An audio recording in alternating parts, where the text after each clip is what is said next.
ሰላም ጤና ይስጥልን ውድ ሀገሬ ልጆች ሰላማችሁ ብዝት ይበልላችሁ እያልኩኝ ከልብ እየተመኘው የዚህ ሳምንት የመዝናኛ መረጃዎችን እናቀርብላችኋለን። እስከ መረጃዎቻችን ፍጻሜ ድረስ አብራችሁን ቆዩን። የድምፃዊ ልዑል ሲሳይ ኮንሰርት የፊታችን ሚያዝያ 18 ቀን 2017 ዓ.ም ከቀኑ 10 ሰዓት እስከ እኩለ ሌሊት 6 ሰዓት ድረስ በጊዮን ሆቴል ይካሄዳል።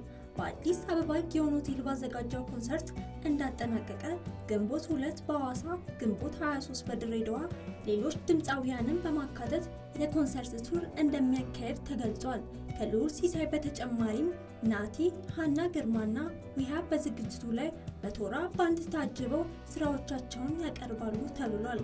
በሶስቱም ኮንሰርቶች ላይ በአጠቃላይ ከ22000 በላይ ተመልካች የሚጠበቅ ሲሆን ቀድመው ለሚገዙ ውስን የሚሆኑ ትኬቶች 400 ብር መደበኛ፣ 600 በዕለቱ በር ላይ 800 ቪአይፒ 2500 ብር ሲሆን ትኬቱን መግዛት የሚቻለው በቴሌ ብር ነው ብቻ ተብሏል።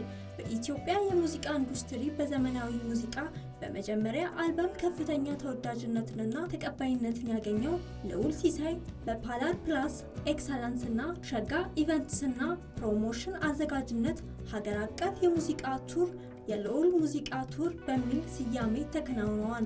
ድምፃዊ ልዑል ሲሳይ ልዑል ሲል የሰየመው የመጀመሪያ አልበም ውስጥ የኢትዮጵያ ሙዚቃ ስልተ ምቶችን ጨምሮ ሬጌንና ፓፕ ስልቶችን አካቶ መምጣቱ ይታወሳል።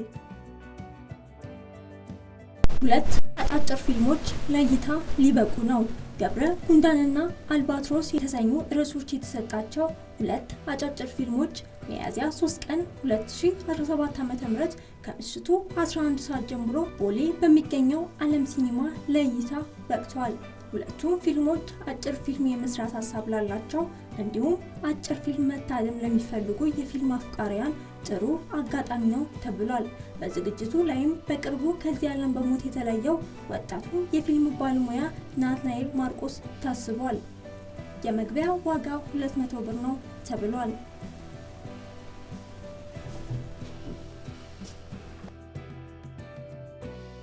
በመረጃዎቻችን ላይ ያላችሁን ሀሳብ አስተያየት እንድትሰጡን እየጠየቅን ሳምንት በሌሎች መረጃዎች እስክንገናኝ መልካም ሳምንት።